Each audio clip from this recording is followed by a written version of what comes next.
This is budget season for the City of Barrie. Barrie's budget discussions began with Deloitte, who outlined the 2025 audit plan and key financial risks. The Barrie Public Library proposed more than $11 million budget for 2026, around 3% increase, focused on growth and the new Letitia Heights branch. The police service presented more than $78 million budget, up 8.5%, mainly due to salaries and staffing. While the County of Simcoe outlined Barrie's $35 million share for shared services like housing, childcare, paramedics, and long-term care. Deloitte is auditing the City of Barrie's 2025 financial statements, including those of the library, police board, and downtown business improvement area. They are checking that the financial information is accurate and follows public sector standards using new audit tools and data analytics.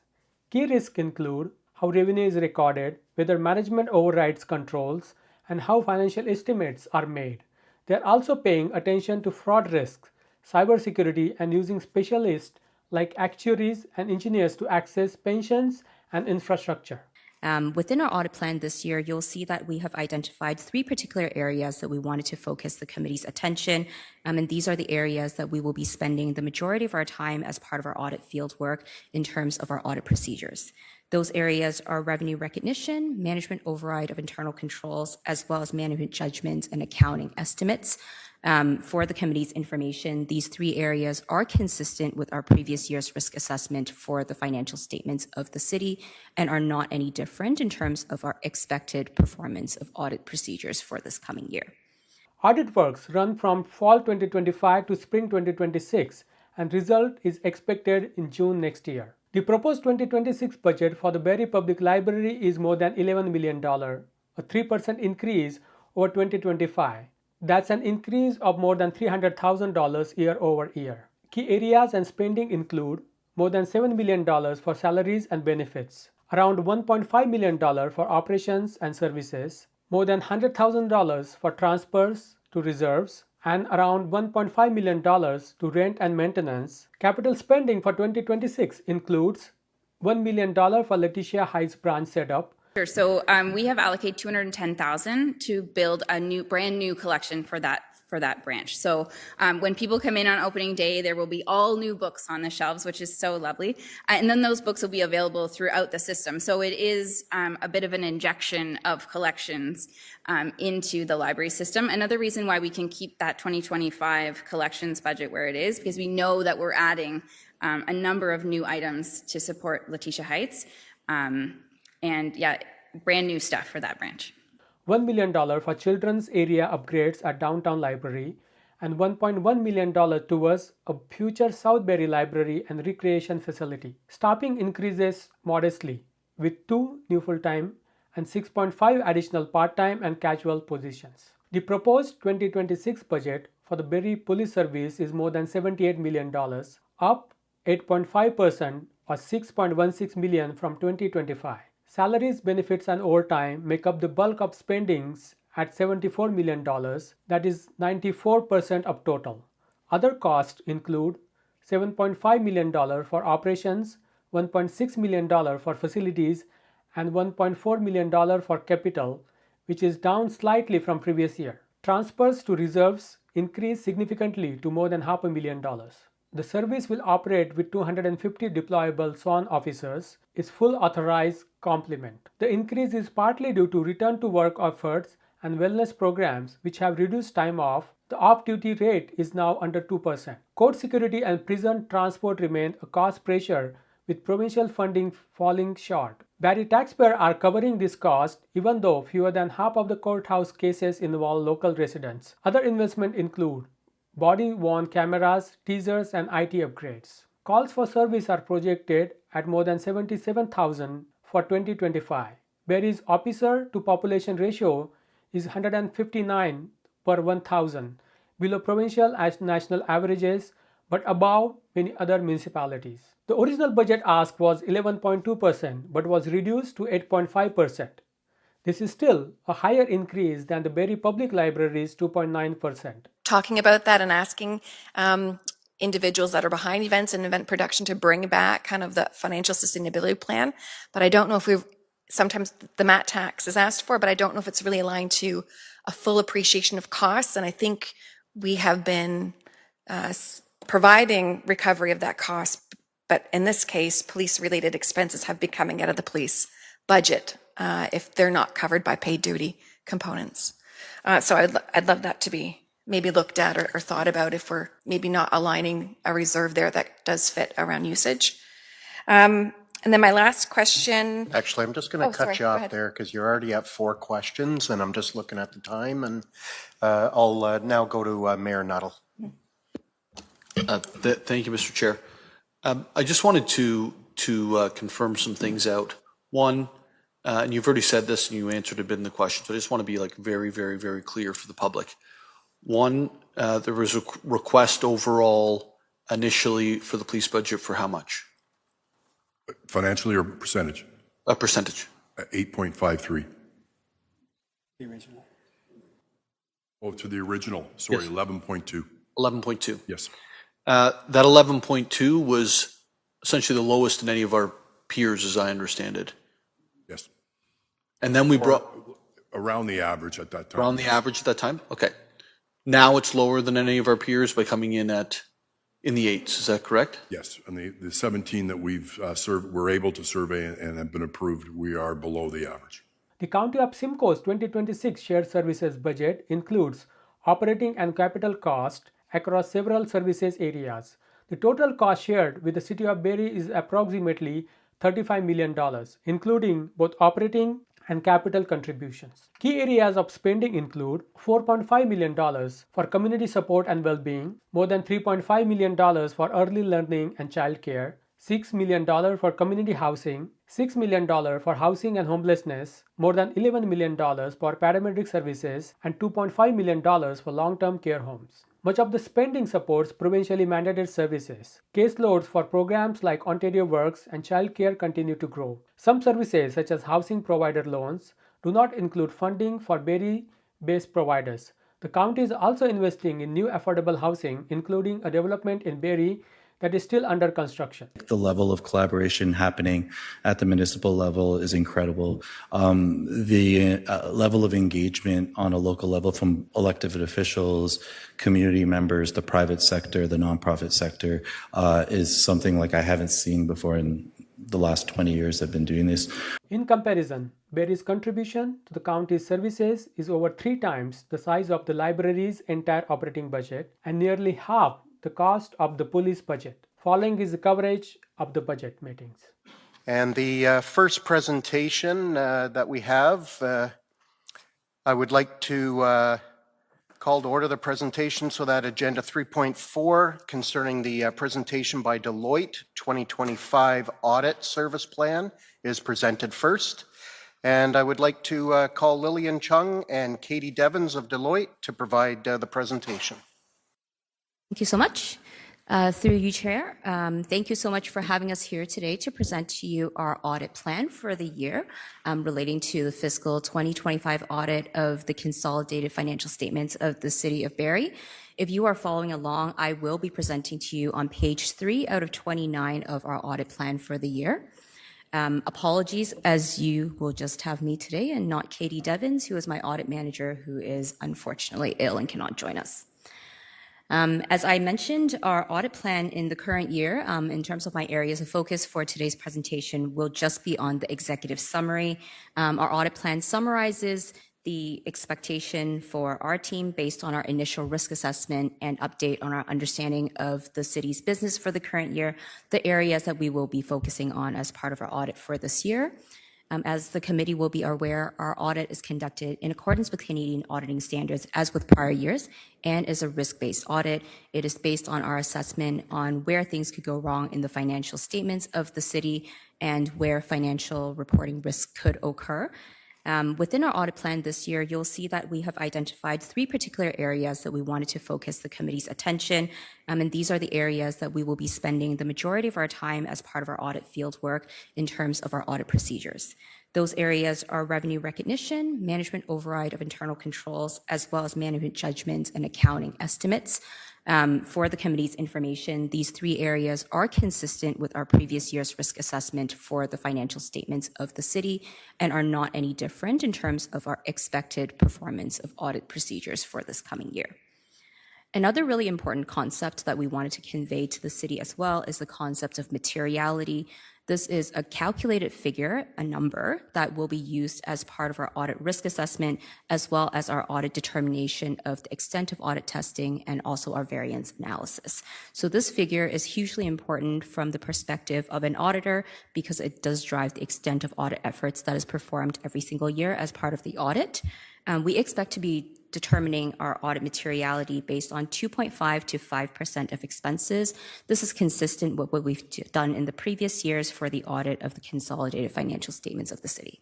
I'll just jump in for a second, just so you're aware the slides haven't been changing. So I don't know if you want to indicate what slide you're on, and that way we can all get caught up here. Perfect. Thank you, Chair. I'm on slide 3 of 29 within my audit plan.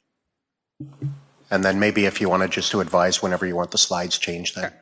Thank you. And I would just stay on this page. I won't be moving anymore, but as I was mentioning, in terms of the audit materiality figure, it is being determined consistent with the prior year. We do expect to be determining it as a percentage of total expenses. Not only is this consistent with the prior year, this is also consistent with the approach that we take with our other audits of municipalities across Ontario. So this is very much informed by our experience with other municipal audits as well. And then lastly, the only other item that I wanted to highlight is within our audit plan this year, we've included a number of appendices outlining the audit technology we'll be using as part of our audit delivery. As you will know, many audit firms are conducting audits based on more and more usage of technology. This is more so to drive better efficiency, but also to drive more pinpointing of risk assessment to help us in honing in on the areas that we want to probe as part of the audit. We believe it's both a way for us to increase the efficiency, but also the quality of the audit that we perform. So that is more so for the committee's information. But maybe I'll pause here and happy to take any questions that the committee may have for us on the audit plan this year. Okay, great. Thank you. And is there any questions from members of committee? Any members of non-committee? Just goes to show you how well your presentation was when there isn't any questions. So thank you very much for your presentation, and have a great rest of your day. Thank you so much. Then moving along, I would also like to alter the order of business concerning items 7.2 and 7.3, the 2026 business plan and budget. Service partners to be considered at the same time as the presentation items 3.1, 3.2, and 3.3. Our second presentation is from our service partner, the Barrie Public Library. I would now like to call Lauren Jessup, the Chief Executive Officer of the Barrie Public Library, along with Austin Mitchell, the Chair of the board, to provide their presentation.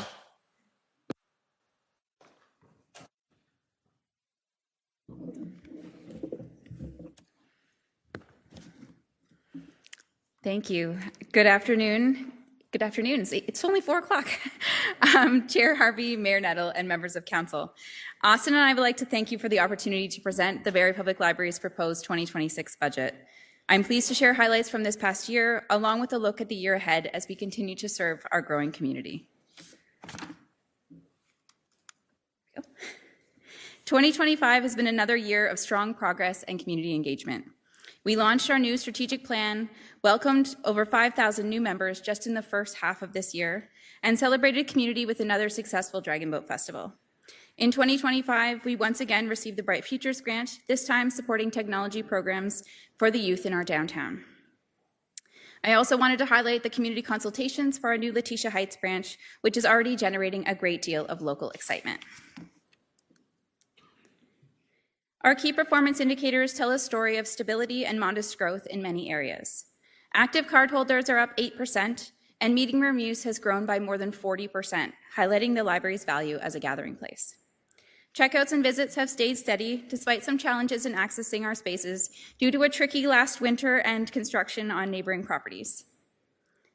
Our Net Promoter Score, a point-in-time measure of how likely residents are to recommend the library, sits at an impressive 84. We're proud of these results and are using them to guide our efforts in the year ahead.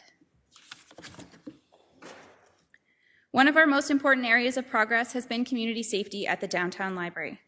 With the county-supported Human Services Navigator program, combined with our security team and the Barrie Police Special Constable program, we've seen a 28% decrease in incidents per 5,000 visits. We appreciate the county renewing funding for the Navigator through 2026. This is a clear endorsement of this partnership model that addresses homelessness and connects people to the right supports. Like other public libraries, we're navigating several budgetary pressures: rising costs for materials, stagnant provincial funding, and increasing labor costs. In a growing city, we're pleased to be expanding our footprint. The opening of the Letitia Heights branch in 2026 and the planned South End Library are service enhancements that expand our staffing and service capacity, but require additional financial support from taxpayers. You'll see later in the presentation that we are funding a portion of our 2026 operating budget from the library's stability reserve. While this reserve is meant to blunt the impact of budgetary increases, using it too heavily is not sustainable and something we should remain mindful of. We are fortunate to be going into the year ahead focused on library service expansion into Letitia Heights and implementing our new strategic plan. This includes expanding and strengthening community partnerships and continuing to increase community support for the library. We are well positioned in 2026 to expand our impact while being responsible stewards of public funds. Now I'm going to turn it over to Austin to take you through our detailed 2026 budget.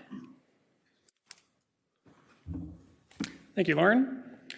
The library's proposed 2026 operating budget totals just over $11.3 million, an increase of $319,000 or 2.9% over 2025. The library is requesting a baseline increase of 1.5% on their municipal grant, as well as an additional 1% to be transferred to the library's capital reserve. This additional 1% will go towards capital expenses related to library expansion projects. The remaining difference of 0.39% represents changes in the library's other revenue sources and an internal contribution from the library's stability reserve. Overall, this year's increase reflects modest adjustments to maintain current service levels and fulfill our contractual obligations. Salaries and benefits account for approximately 63% of the library's total budget. The 2026 request for salaries reflects an overall 3.7% increase, driven by contractual obligations and the cost of benefits. These costs remain necessary to retain skilled staff and maintain service levels across all branches. As we keep working to grow the library use and build awareness of our resources, our business development expenses are expected to increase by about 2.8%. To reflect strong program participation by residents and higher costs associated with programs, we see an increase in the programming and outreach budget by 3%. Expenditures for library materials and collections continue to sit just over $1 million. Despite ongoing inflationary pressures in publishing and supply costs, the materials budget has been maintained at 2025 levels. However, we will continue to preserve access to diverse, high-quality collections for the community. Should additional funds be required to support library collections in 2026, the Library Board may choose to draw additional funds from reserves. Training and development costs have risen by 3%, supporting our commitment to ensuring staff remain up to date with new technologies and leading practices in the industry. Contracted and other services sees a minor increase due to rising costs.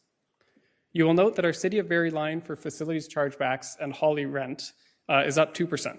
This amount is determined annually by corporate facilities in consultation with library staff. The transfer to reserves reflects the additional capital contribution that I mentioned earlier that supports capital needs for future branches.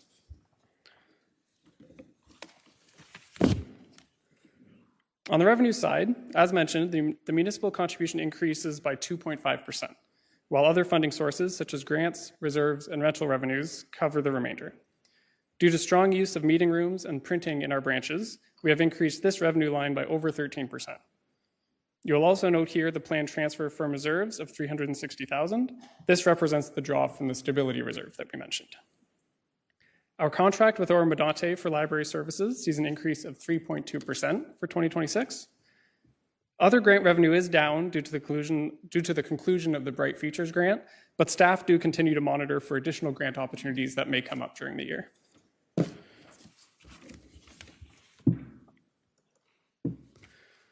As requested by Council, the Board has provided a reserve continuity schedule, outlining how reserves are expected to be drawn down in the coming years to support facility growth and renewal.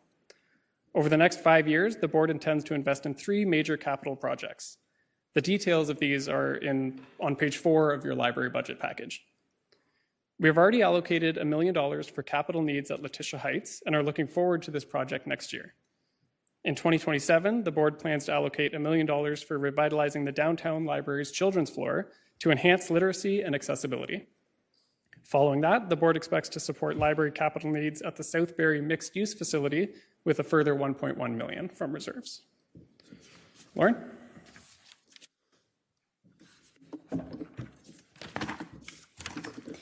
Our staffing needs will grow in 2026 as we get ready to expand services at the new branch. When this branch opens, we plan to add a few key roles: a librarian, a library administration staff member, 6 part-time library associates, as well as summer students, pages, and community engagement assistants to support the branch.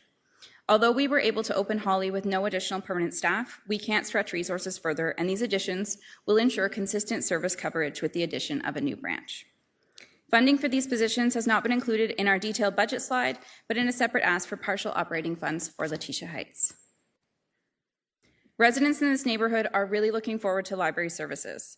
Our community consultation survey had more than 2,000 responses, many of them from youth. Survey feedback highlighted a continued strong interest in books and other materials, but also for programs, workshops, and early literacy initiatives. Residents consistently told us how meaningful it would be to have a library within walking distance, a true community anchor for Northwest Barrie. In addition to the survey, we also received letters of support from Andrew Hunter Elementary School.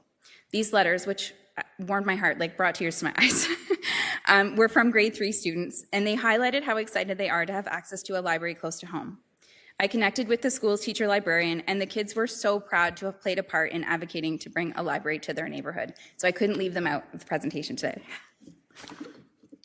Austin? So the lease for the space in the plaza at Lampman Lane and Leacock Drive was finalized this summer.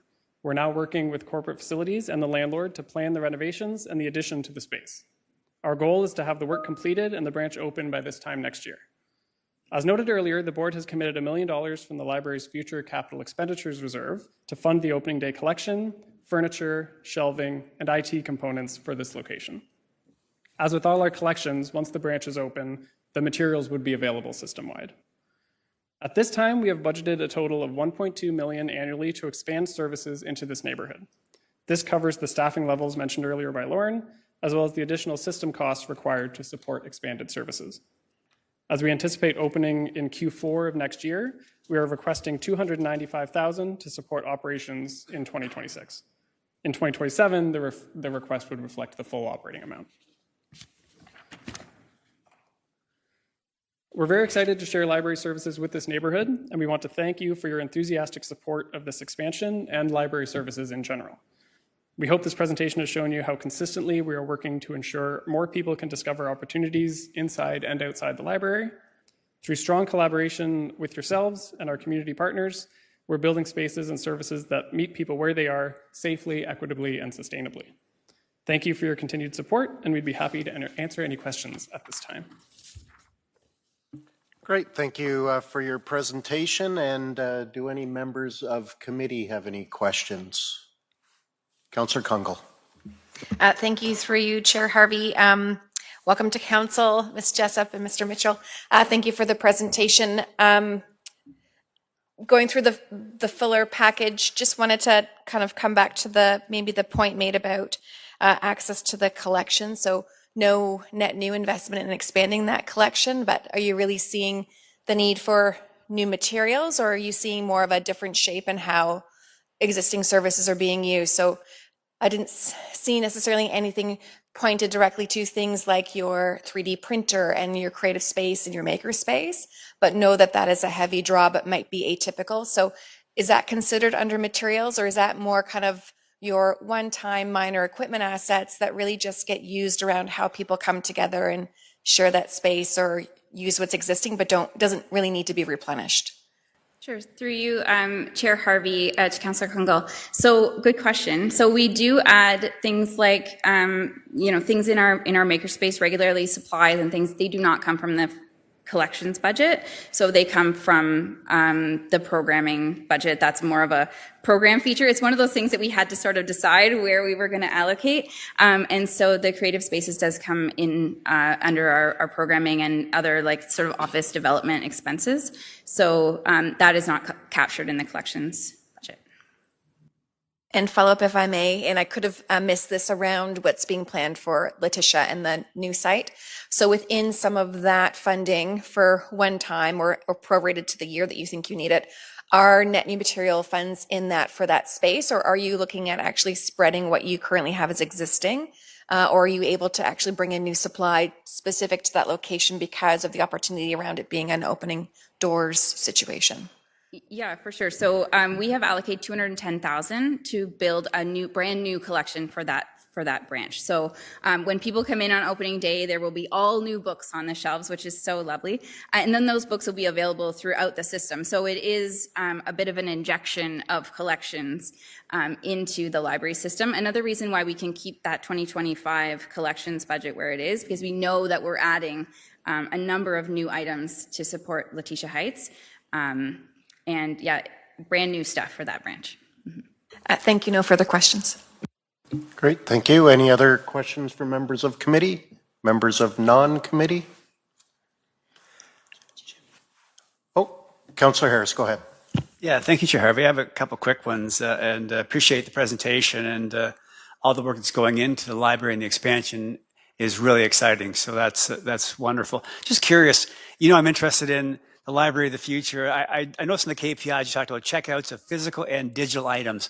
I don't need the answer for tonight, but I imagine you have that separated somewhere because you've got them together. And just curious, is there a trend moving towards more digital items, or is it still hard copy stuff? Is it just curious? Yeah, through you, Chair Harvey, to Councillor Harris. So I'm going to guess for now, but I think it's about 50-50. So I think we are maybe 51% digital and 49% physical. But don't quote me on that. I can find out for sure those numbers. But it is, we saw a really huge jump during the pandemic in digital usage, and that kind of has stayed the same. And then we're seeing in our physical collections like a tiny drop, and then it goes up and then it drops again. So it's a stable number of people who are still borrowing those physical items, which tells us like we have more people just using the library in general. So overall, use of materials is up, but it is largely digital that drives that increase. Thank you. And through you, Chair Harvey, just one other quick one. I noticed the use of bookable meeting rooms is up 44.4%. Just curious, was that something that also came up in the consultation for the new library, and how that kind of factors into the planning? Thank you. Sure. So yeah, I think a big part of that is that at the downtown library, we have more spaces that we have made available to the public. So again, during the pandemic, we shuffled some staff office spaces around, and we were able to give some space back to the public. So there are more spaces available to book. So we are seeing that increase in use of those spaces, and they're all different sizes. There's, some are small little offices that people can have small meetings, and then there's larger ones for like a bigger meeting. And just to add one thing to that, in the Letitia Heights survey results, study or meeting space was identified by 31% of respondents as something that they would like prioritized. So yeah, definitely something that people are interested in. Yeah, that's great. Well, thank you very much. That's my questions. Thank you, Chair Harvey. Any other questions from members of non-committee? I just have one question. On slide 7, you kind of glazed over the community navigator piece. Obviously, it's indicated that it's going to continue for this year. I just double check. I know last year it was funded by the county. Is that continuing for this year? Yes. Okay, great. Thank you. Other than that, that was my only question. Obviously, I think our deputy mayor is quite excited about the new up-and-coming library that's going to be in his area, because I know the Holly one's been quite successful and very well used, even for myself when we're talking about meeting spaces. So I would hope that there's going to be a similar thing in the new one too. But thank you for your presentation and the detail involved in your budget presentation this year. Thank you. Thank you. Thanks. Thank you. Take care. We'll now move along to 3.2, which is the 2026 Service Partner Budget presentation from the Barrie Police. I would now like to call upon Chief Rich Johnson and Greg Ferguson, the Chair of the Police Services Board, to provide their presentation.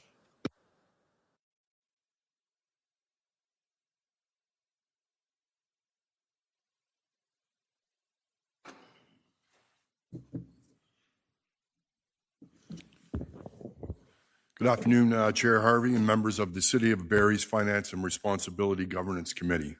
Chief Johnson and I would like to thank you for the opportunity to present the Barrie Police Services proposed 2026 operating and capital budget for the committee and council's consideration.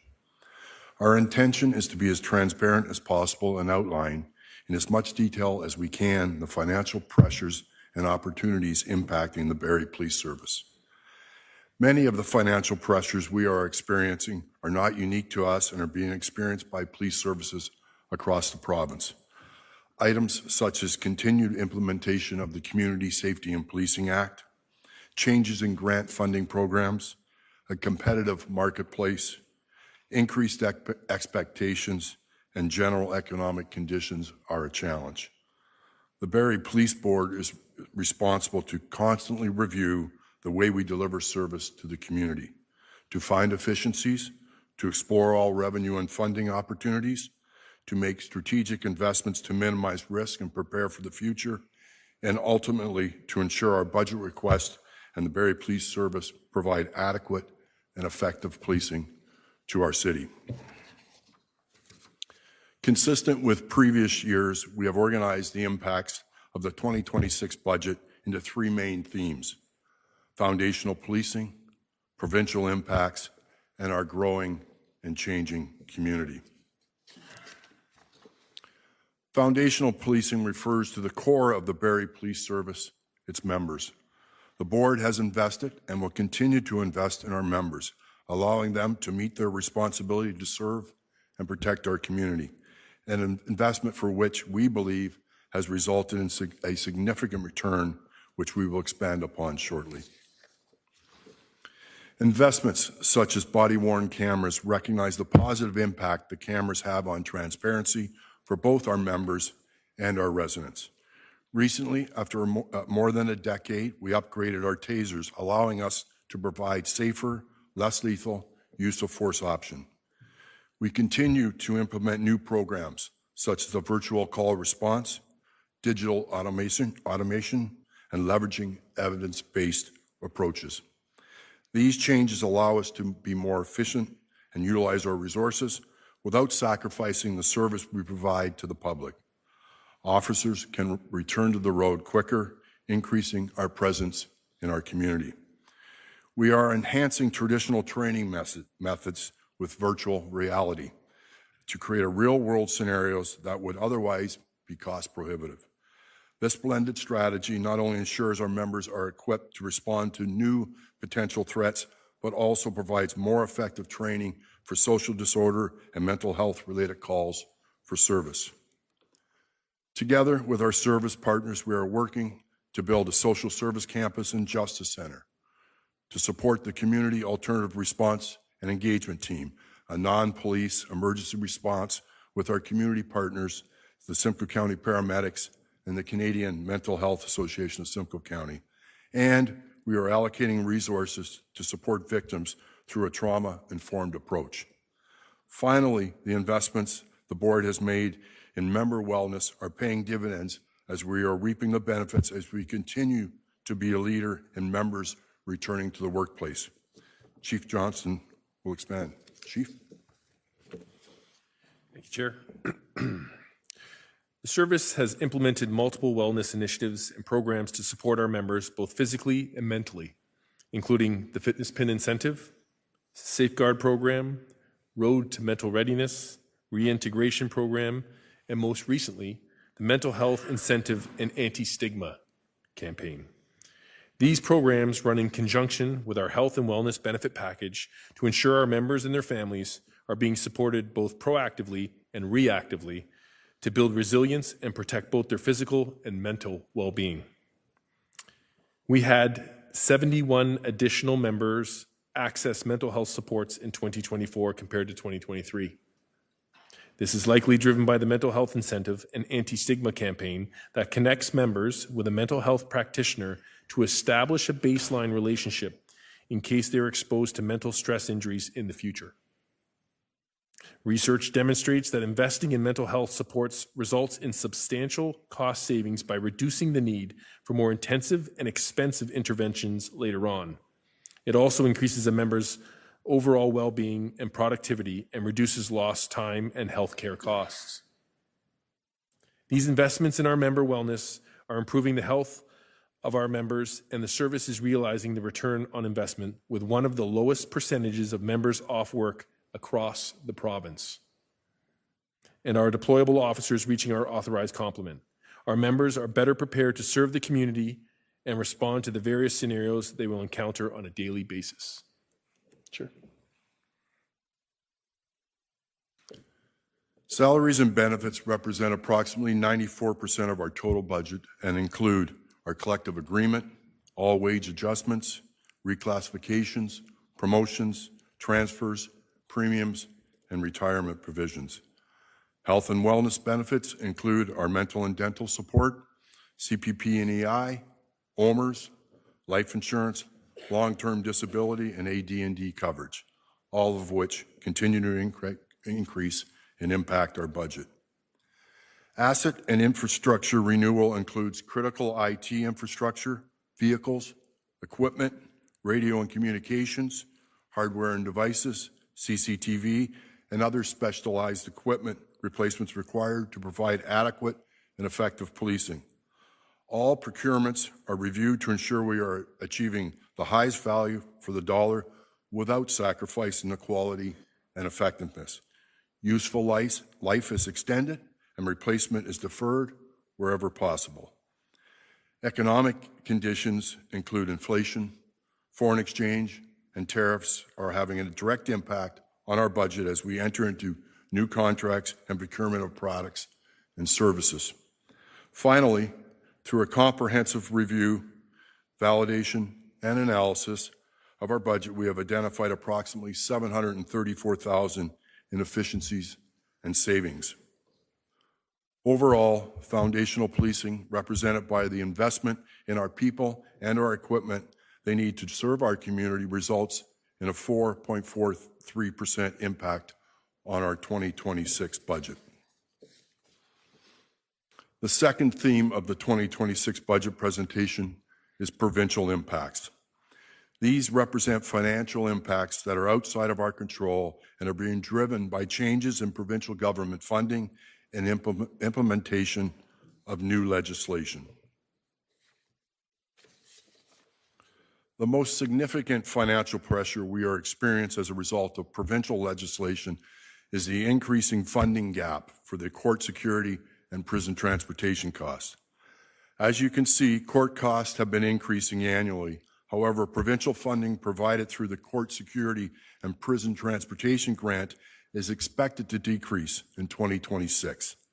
The service is anticipating only a portion of the court costs will be eligible for the grant, and those eligible expenses will not all be funded.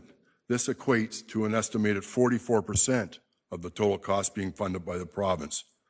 The total funding pot of $125 million provincially is not expected to change and hasn't increased in over a decade despite heightened inflation and cost. The provincial funding gap is expected to increase by $1.25 million between 2025 and 2026 and result in a total funding shortfall of $3 million in our 2026 budget. It is important to note that Barrie represents less than half the criminal court cases in the Barrie Courthouse, and unfunded court security costs are borne entirely by the City of Barrie taxpayers, despite providing this service to several OPP detachments, other police services, and CFP Board and military police within our region. Lastly, with respect to provincial impacts, the Barrie Police Service continues its implementation of the new Community Safety Policing Act. Financial pressures are being experienced primarily as a result of new training requirements across the service, increase in new mental health and crisis response training, and a significant increase in officers requiring incident command training. The Act also includes the requirement for additional safety equipment and uniforms. In total, the provincial impacts account for a 2.65% increase on the 2026 budget, with little ability of the service to influence. Chief Johnston. For our last main theme, a growing and changing community. We want to spend some time outlining the various ways that growth and change are impacting the Barrie Police Service. When we think of growth, we think of an increasing population and more residents and visitors. And this is true. The population in Barrie has grown close to 3% each year for the past 2 years and is expected to grow at that rate every year until we reach 298,000 by 2051. We've also seen an increase in households of 1,768 between 2023 and 2024.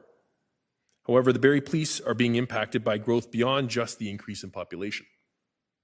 Even with this growth, the Barrie Police Service's strategic efforts to address crime harm in high harm hotspots has proven successful, with harm rates decreasing year over year. As the city continues to grow, we will continue to address the highest harm offenses, individuals, and high harm volume drivers. The scope of work for the Barrie Police Service is increasing, and this has a direct impact on resources. Sworn officers, special constables, and members across the service are required to plan, facilitate, respond, and engage in an array of activities throughout our community. As our vibrant city grows, our community plays host to a number of different special events, including concerts, air shows, and festivals, and more. Barrie is a regional hub and supports seasonal influxes of visitors and tourists from the County of Simcoe and beyond. Also, as I'm sure you can appreciate, the world we live in today is vastly different than in the past. The increasingly complex societal challenges, including the prevalence of homelessness, addiction, and mental health, has changed the way we must respond to our community. Finally, policing is one of the most heavily regulated industries, and we are evolving to ensure that we are providing transparency, privacy, and are demonstrating value and performance to our community. The complexity of calls for service and investigations are also increasing. The Barrie Police Service must adapt and expand our capabilities to respond to growing threats, including fraud scams, human trafficking, organized crime and auto thefts, increased major crime and intimate partner violence, illicit drug shops, and more sophisticated tech crimes, all while our communication channels are growing and changing, our court system is overburdened, and we are living in a time of increased cybersecurity threats. We must adapt and evolve, and we are. We are making the investments in our technology and platforms and equipment to respond with our changing times. Cybercrime incidents, ransom attacks, fraud scams, and impersonation attempts are more prevalent than ever. These cyber attacks have increased against local governments and more specifically towards emergency medical services and law enforcement agencies. These are close to home, with recent attacks against the Sault Ste. Marie Police, the Port Hope Police, RCMP in 2024, and the Kingston Police Force earlier this year. Also, the City of Hamilton in 2024, where the financial impact was $18 million.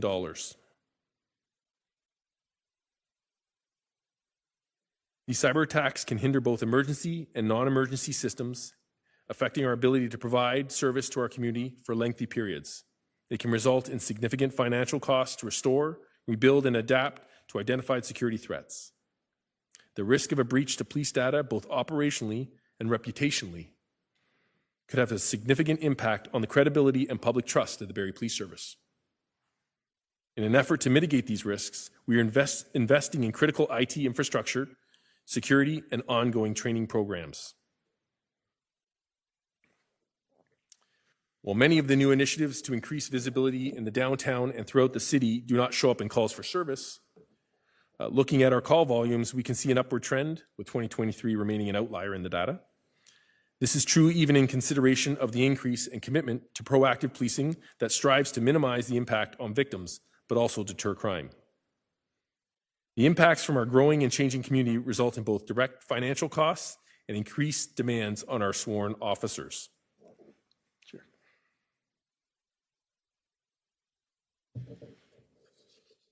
With the full year annualized for new staff hired in 2025, coupled with no funding available from any reserves and growth areas identified, the overall impact on our growing and changing community and our budget is 1.45%. The identified areas impacting the 2026 Barrie Police budget total 5.88%, plus an additional 2.65% to fund the provincial impacts, for a total of $78.4 million, or an 8.53% increase over 2025. Our budget does not include any increased property tax assessment revenue from the growth within the city. The board recognizes the significance of our budget request. Internally, we have strived to maximize revenue, find efficiencies, and defer needs where feasible. We continue to advocate our provincial partners for additional funding. The Barrie Police Service continues to see a rise in its call for service, and more importantly, an increase in the complexity of those calls and investigations, while our community continue to expect more of us. As of today, we've been able to obtain budget data from 17 police services across the province.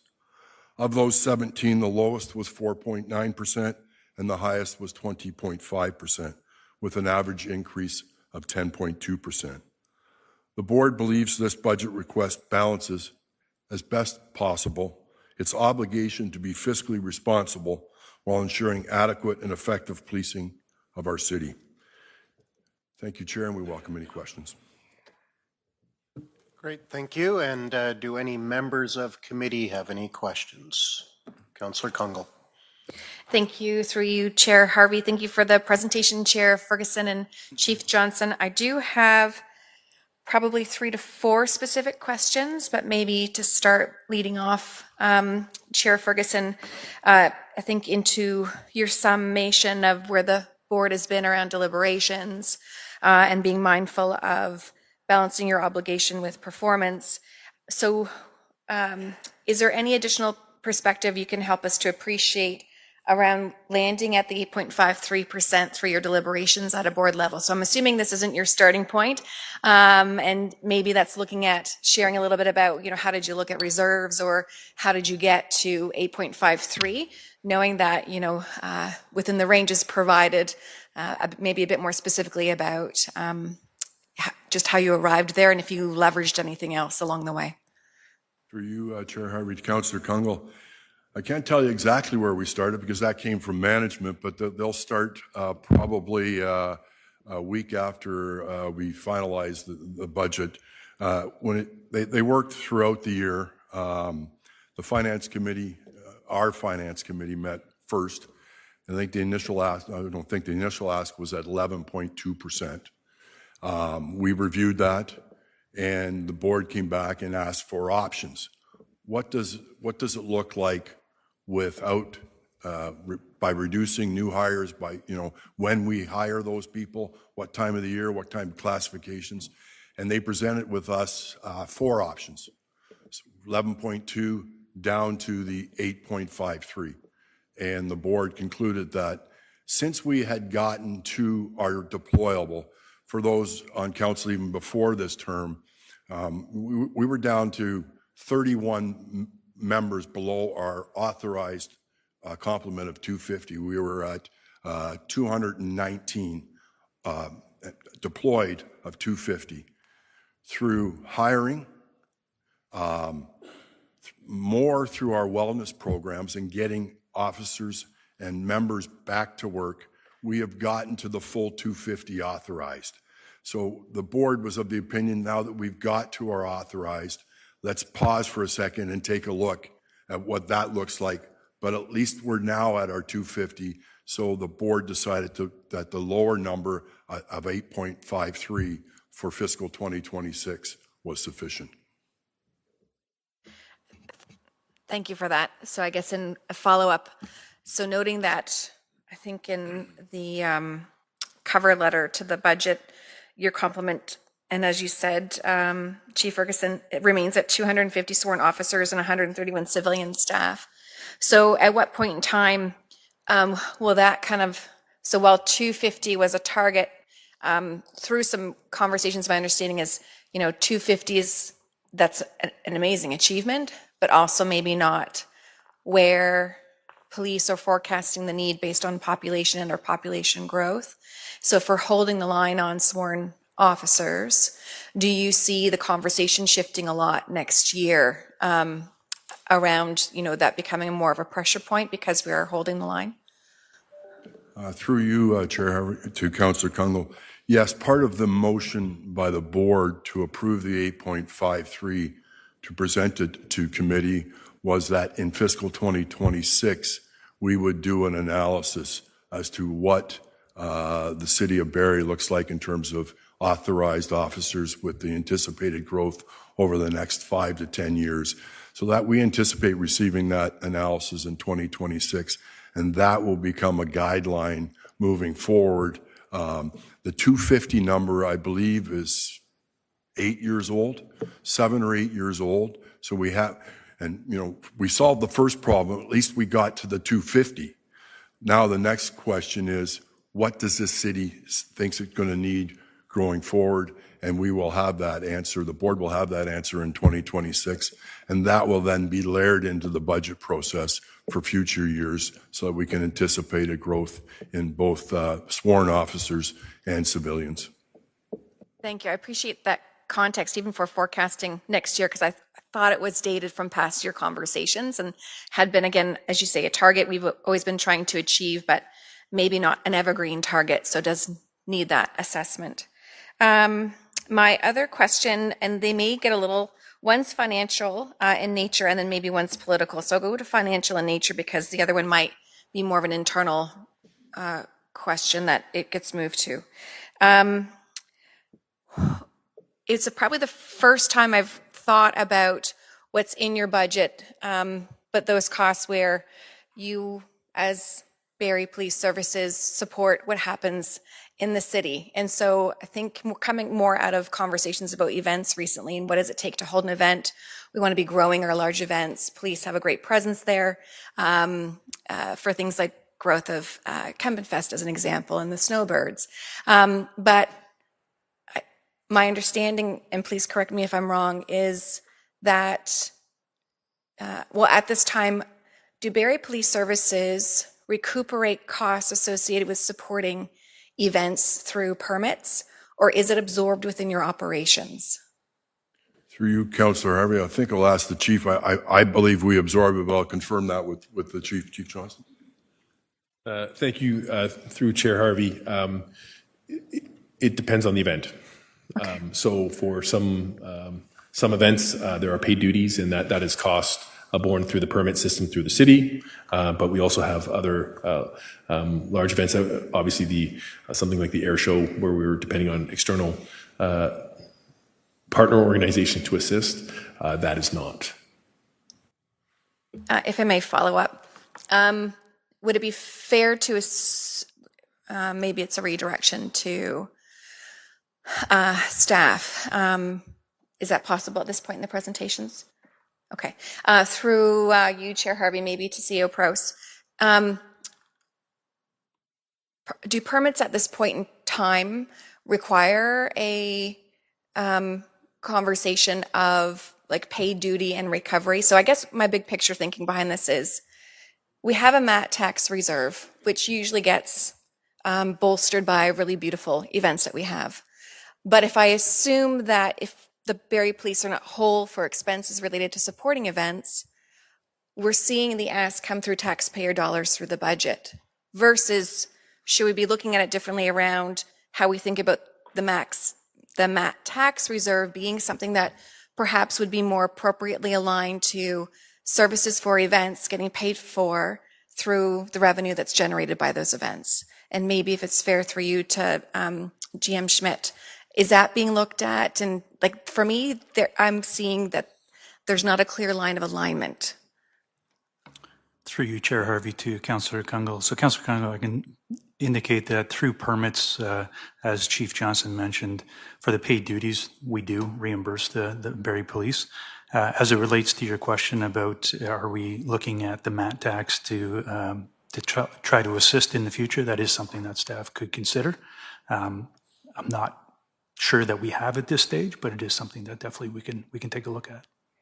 I appreciate that, and just because we have been talking about that and asking individuals that are behind events and event production to bring back kind of the financial sustainability plan, but I don't know if sometimes the MAT tax is asked for, but I don't know if it's really aligned to a full appreciation of costs, and I think we have been providing recovery of that cost, but in this case, police-related expenses have been coming out of the police budget if they're not covered by paid duty components.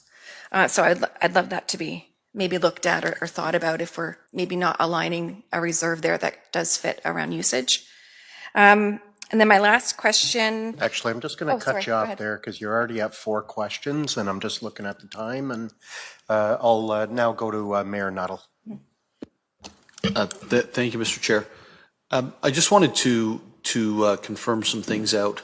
One, and you've already said this and you answered a bit in the question, so I just want to be like very, very, very clear for the public. One, there was a request overall initially for the police budget for how much? Financially or percentage? A percentage. 8.53. The original. Oh, to the original. Sorry, Yes. 11.2. 11.2. Yes. That 11.2 was essentially the lowest in any of our peers, as I understand it. Yes. And then we brought Around the average at that time. around the average at that time. Okay. Now it's lower than any of our peers by coming in in the 8s. Is that correct? Yes, and the 17 that we're able to survey and have been approved, we are below the average. Okay. Between the budgets for 23, 24, 25, we had the same questions asked around the table, which were around sworn officers, what was the dedicated number, and how many were actually there. That number, I believe, started at 224 and 250 being what was supposed to be, 224 being what was active, and slowly made it to 250 of 250. Is that correct? Yeah. In 2022, we were at 219 to 250. Okay. So from January 1 of 2023 to now, we've grown from 219 to 250 deployable. Okay. Oh, sorry, Chair, through you. Thank you. So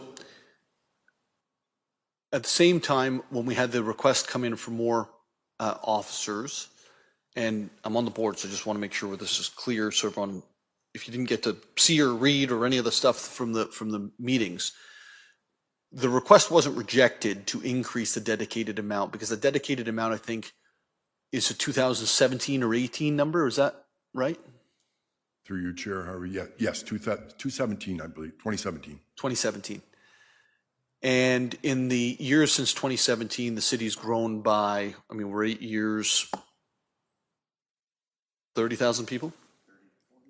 30 to 40,000 people, and you have the same complement, or you were supposed to have the same complement. You actually had less than the 2017 numbers. And you've been asked, as we've discussed, to then bring the report on why the new dedicated amount should be the new dedicated amount, and then that will then translate into a future budget request. Is that all leveling out as to where we're at in the last 3-4 years on the dedicated officers and costs?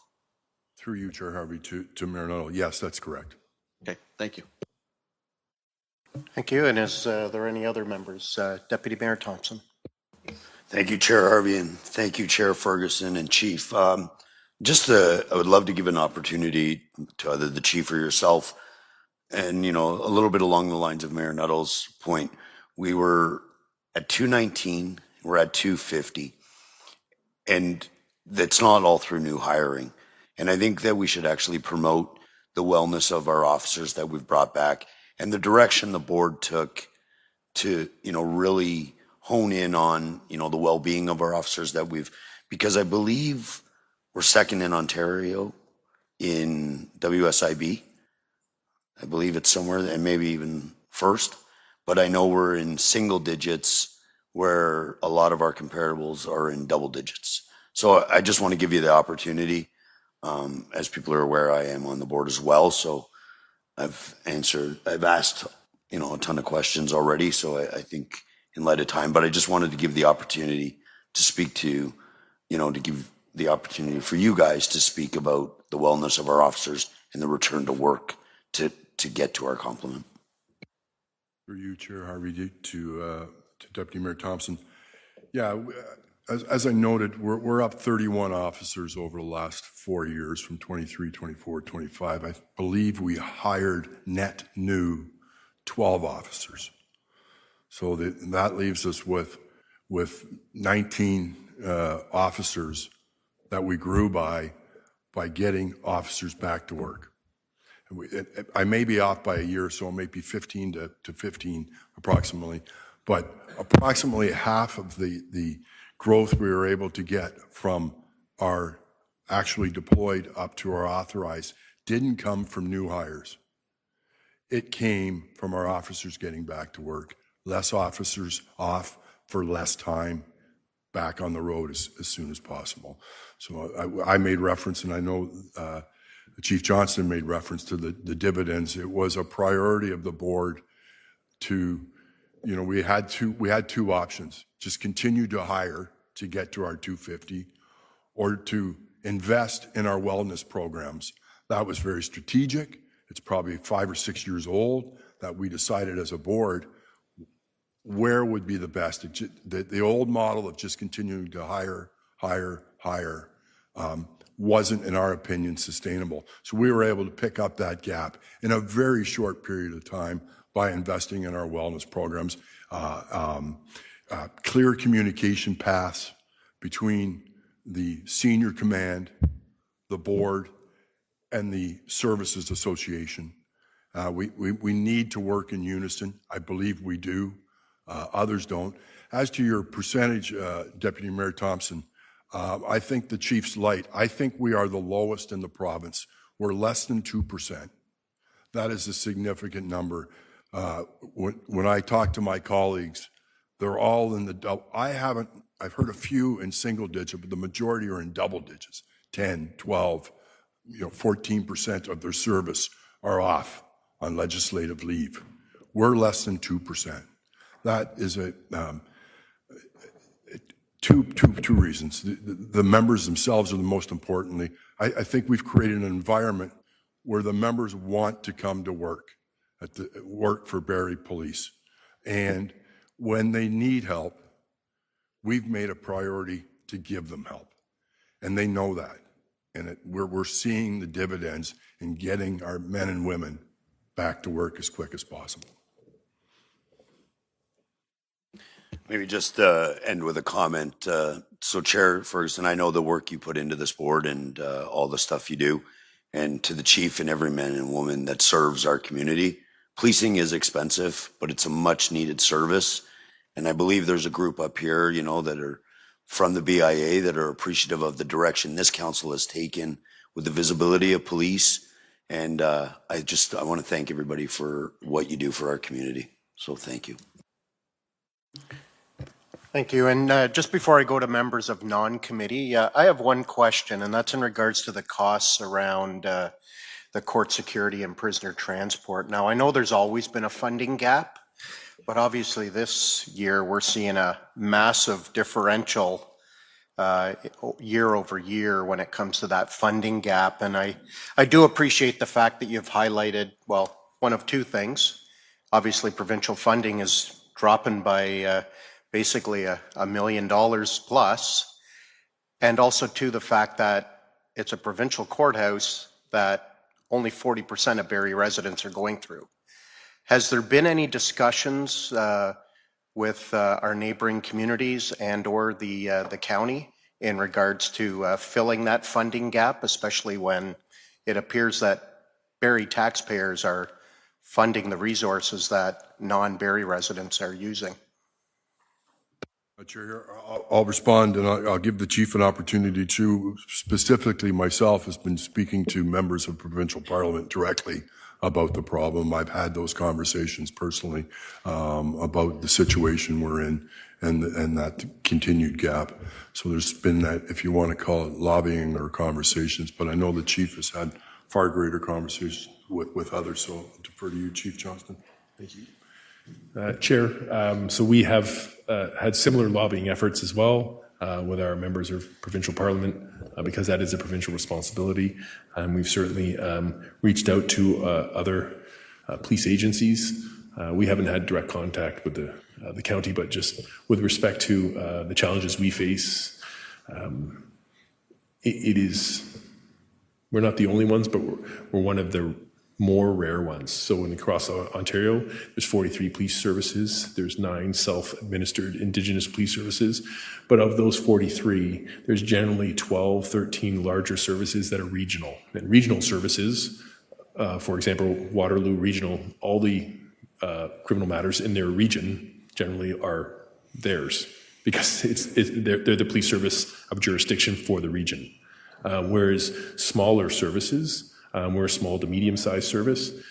Some of those very small services don't have a provincial courthouse in their jurisdiction. So we are one of those few that are, we're not as big as a region, but we're not as small as a very small one, and we do host a provincial courthouse. So we are aware there are some services that have approached their county, but again, it's so, the pressure this year, as you can see, has increased. And so we're exploring all avenues.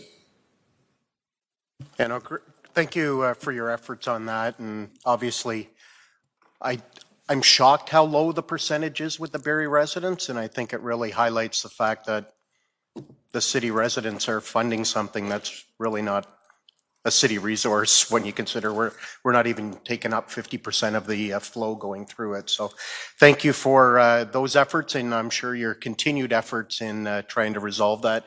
Is there any questions from members of non-committee? Councillor Hamilton.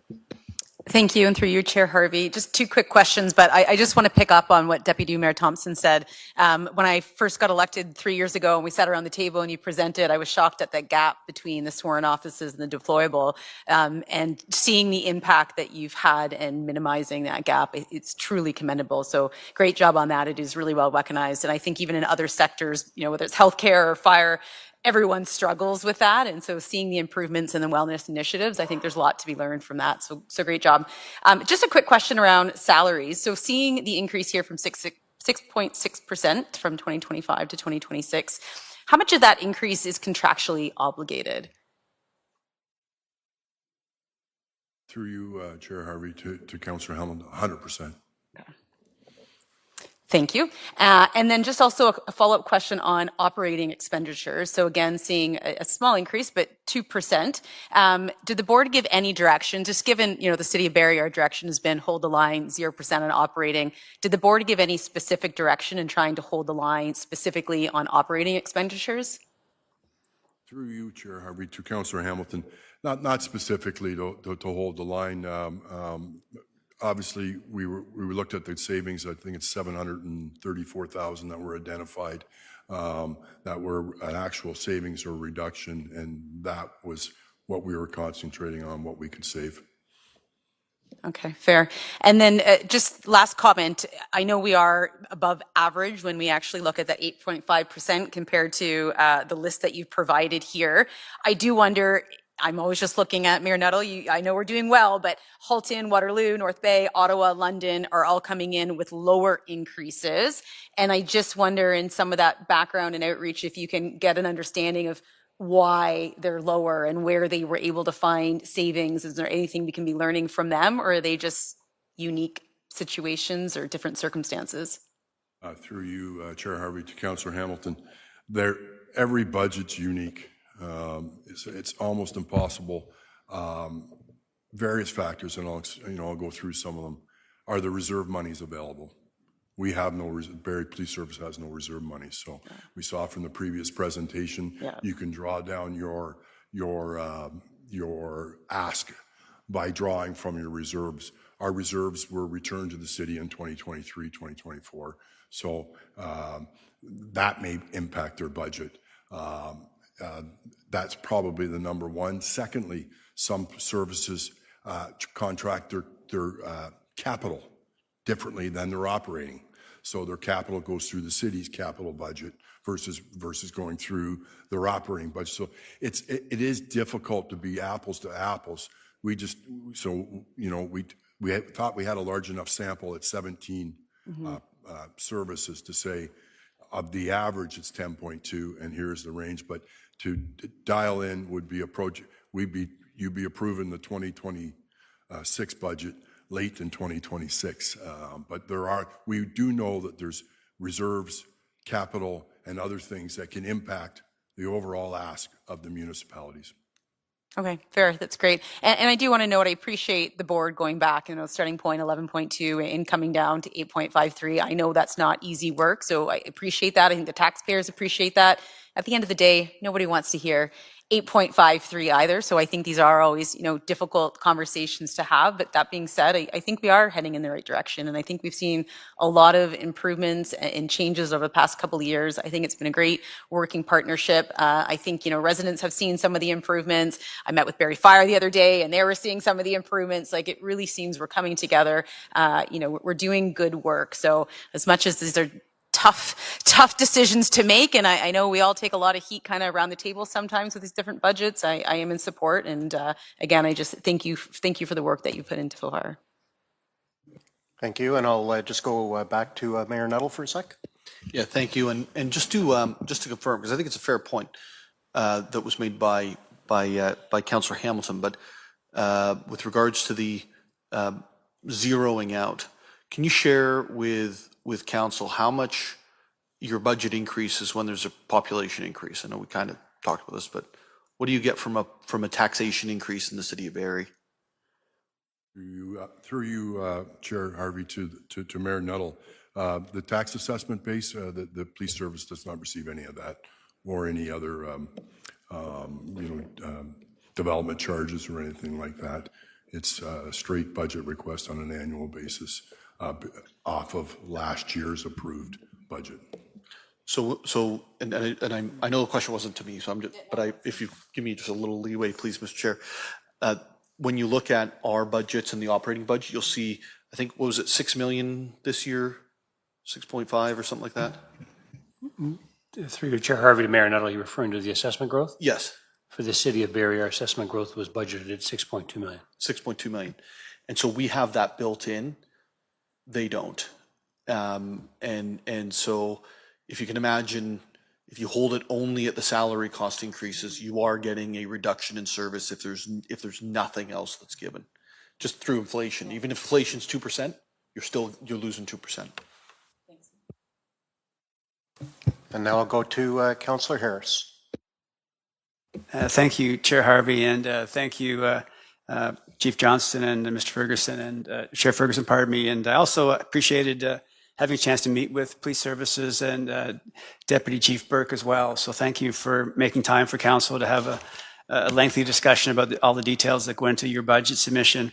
One thing that I got onto this asking, several years ago was the cop to pop ratio. And I think one thing that I think is important, and I understand from your position, there's no allocated number for police per 100,000 people, for example. But I do have one of the reports, it noted the national cop to pop average is close to 180, and the provincial is just over 170, and ours sits just comfortably at 150. And I noted also that you're looking at keeping that cop to pop ratio right through to 2030 as we grow. So I wonder if you could speak a bit about the plans to police Barrie at what seems to be a very reasonable, as we compare to the provincial and national averages, cop to pop ratio and what that means. And maybe, I know there's also a calculation on civilian and what that ratio is, some of that built into the civilian component being increased over time as it relates to sworn officers. Thank you. Through you, Chair Harvey, to Councillor Harris.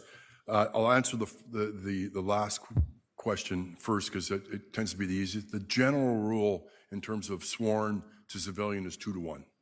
So for every time there's 2 sworn officers, you usually need to support those officers 1. And our ratio is right at 2 to 1, and that is fairly consistent across. Part of when we look at the cop to pop, it can be a distorting number because there's a lot of things that are vary, and that was when we looked at this year's budget and we asked for that detailed analysis to come back to our sworn. There's lots of things that impact geography, crime rates, urbanization. There's a number of things, so you can have a lot of concentrated people in one effort that drives up or drives down the number.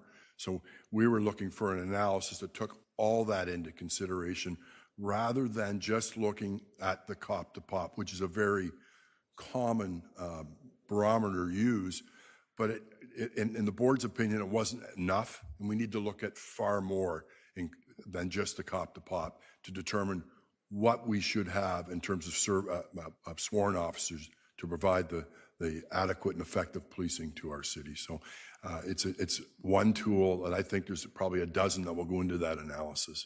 Not exactly sure, Councillor Harris, if I answered your question, but we are looking at it, but it's one of the aspects. Yeah, thank you. You kind of did. I think, what's interesting is it'd be easy to make the argument to go much higher. And I think it's interesting to see that it's your cop-to-pop ratio with the growth will stay at the 150. So, and I'm sure there's metrics and measures that you use, and if I'm correct, am I able to say again that Barrie's among the safest cities in Canada to live again? Are we happy about that? Can we say that again, Chief Johnson? Does that still apply? Through you, Chair, it is a very safe city, in a very safe province, in a very safe country. It's just perhaps we're influenced a little bit by social media to some degree. I appreciate crime will happen in any given population, but the reality is this is a very safe city because of investment in public safety. Great, thank you. Yeah, so I think it's important to make and I know it's one measure, the cop to pop. I think it's a pretty kind of like we get measured on property tax increase. It's a pretty important measure as far as just that sense of how much policing do you have, why do you have that amount, and it's nice we can validate and explain why we can keep that rate, and it's a modest rate when I see the national and the provincial averages. So thank you. Great, thank you. And I guess one piece out of that too to highlight is obviously a lot of positions have been civilianized, so that way there are more what they call boots to the ground out on the street, and there's obviously a cost savings in regards to that. Just in case people were wondering why a 2 to 1 ratio, it's not like there are administrative people for every 2 officers. It was a big change over the last decade from what I understand. Would I be accurate in that comment? Chair Harvey, very accurate. We've looked over the Barrie Police Service, as most services, have looked for opportunities to civilianize positions. One of the most recent, I think, was in our comms department, and I think that's consistent with other police services looking for opportunities to civilian. Do we need a trained, sworn officer to do a job? So absolutely, yeah, they don't have one of them driving behind every 2 of them to look after things. It is the civilianization of what, if you go back even 25 years ago, was being provided by a sworn officer. Great, thank you. And I'll go to Councillor Corser. Thank you, Chair Harvey. You've stolen many of the questions I was going to ask, actually, about the court services. First, I'd like to congratulate Barrie Police Services for doing such an amazing job in investing in the wellness of their officers, because I've seen the numbers have come down on members off work, now the members that are back to work. And I particularly appreciate the investment in wellness programs, considering it should translate to better decisions made in difficult situations by officers under pressure. But I do have, of course, the question about the court costs, which Chair Harvey had alluded to. Historically, how long has this breakdown of the province downloading these charges to municipalities been happening, considering that it is a provincial courthouse? Chief Johnson's been at this a little longer than I have, so I'll leave that one to him. Thank you, Chair. Through you, Chair.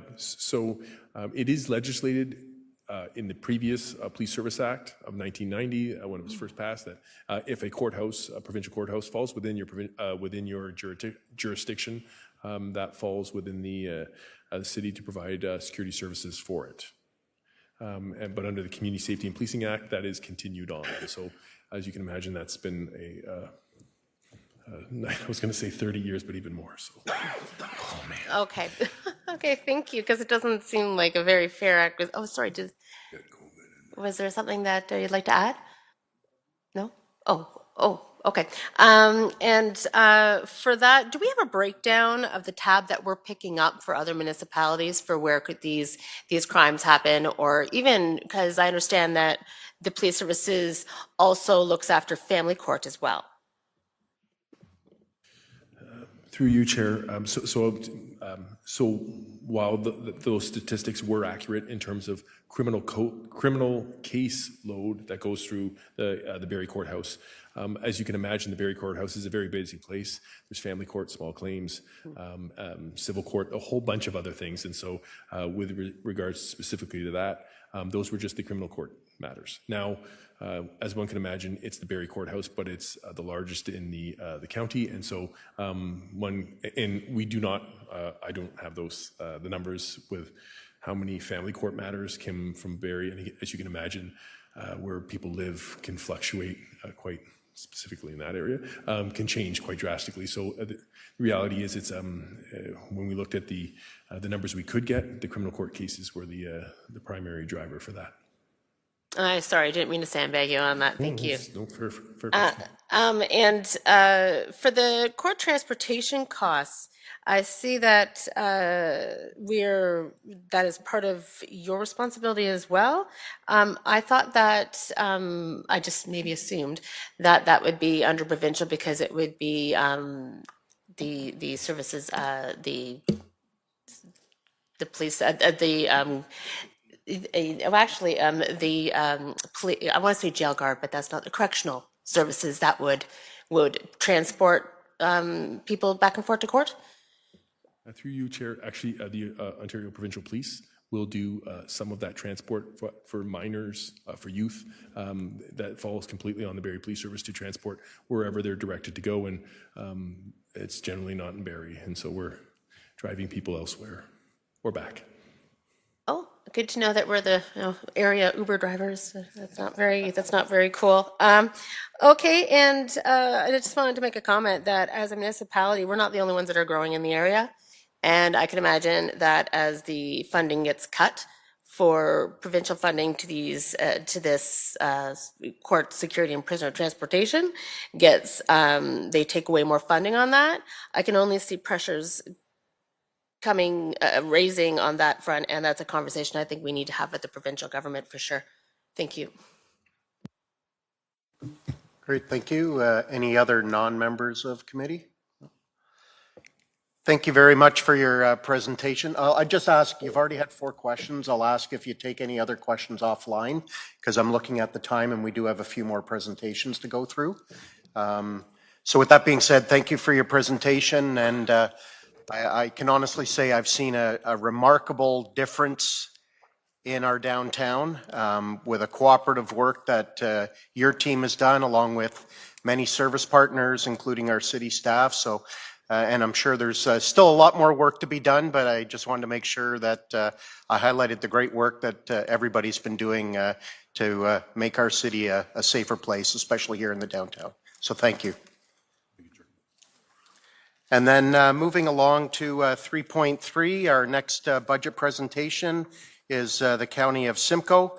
And I'd like to call upon Trevor Wilcox, General Manager of Corporate Performance, Mina Fayez Baguette, General Manager of Social and Community Services, and Jane Sinclair, General Manager of Health and Emergency Services of the county, to provide their presentation.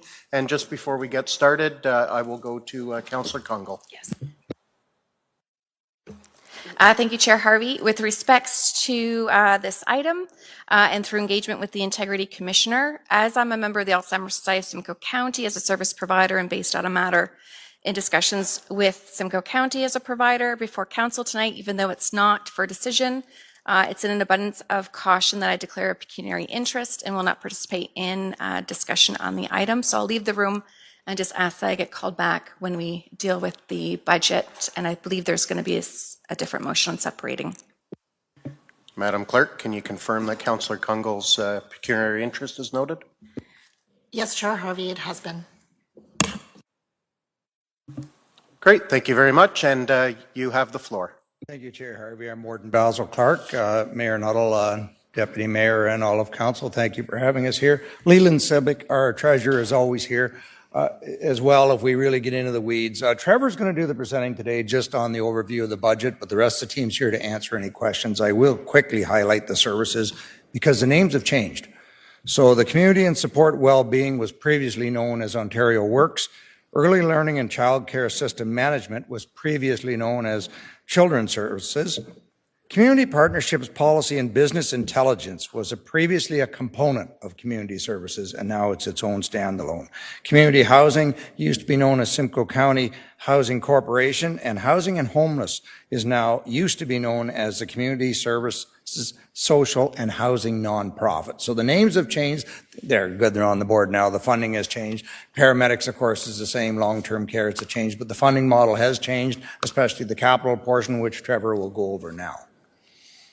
Great, thank you, Warden Clark, and I do apologize. I was going off my notes here, and I'll be quite honest with you, I didn't spot you in the audience, so my apologies for not introducing you.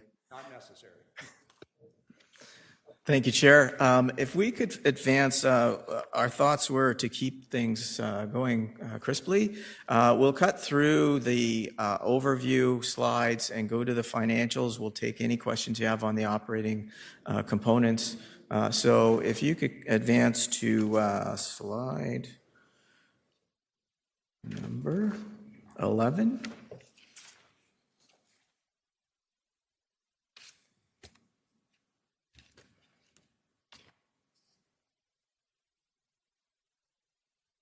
So you can see our background information there. There's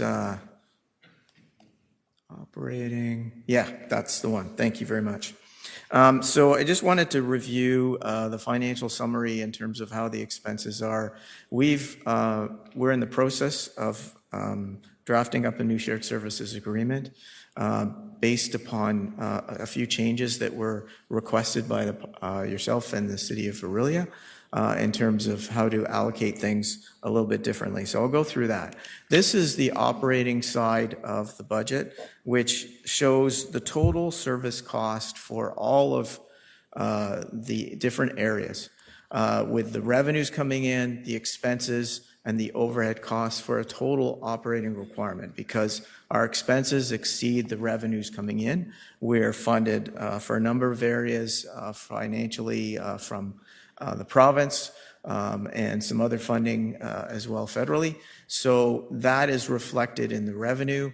This is the expenses. So this is the total cost to provide that service. It's a regional service. We operate these services as systems across the county. So this is what we then divide among the partners. So if we go to the next slide. Then the next slide is the allocation to each partner. Each of the areas is allocated based upon, could be a different method. Generally speaking, it's done based upon weighted taxable assessment. A couple of the areas specifically, if we look at community support and well-being, that's allocated based upon caseload, so the Ontario Works caseload. And then long-term care is all allocated using a combination of beds and weighted taxable assessment. So you can see that divides it up into the three partners to give the amount of operating requirements in there. So you're a 25% partner, 25.6 exactly, partner in the whole shared services that we're providing.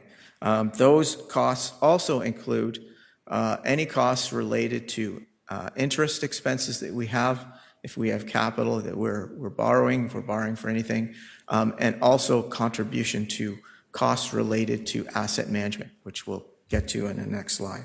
So if we go to the next slide, this outlines the capital that we are anticipating spending for next year. So divided between each area. So we've got our community housing.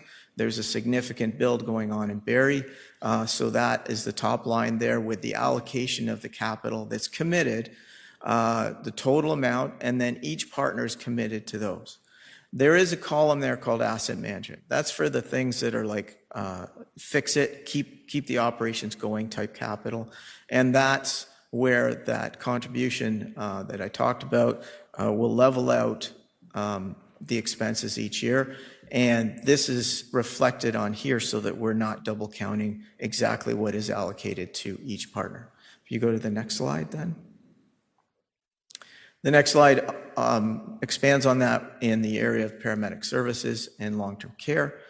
So again, is broken down into the contributions by the three partners, what is covered by asset management, and then other is contributions from other funding sources. So that could be a provincial funding, it could be federal funding as well. And then we got a total there. Next slide, please. So the capital is going to change quite drastically in the new agreement. The way that we're doing it now, previously was totaling up the capital, and we had that extended over a 10-year time in terms of payments towards that, and there was an interest charged on that as well.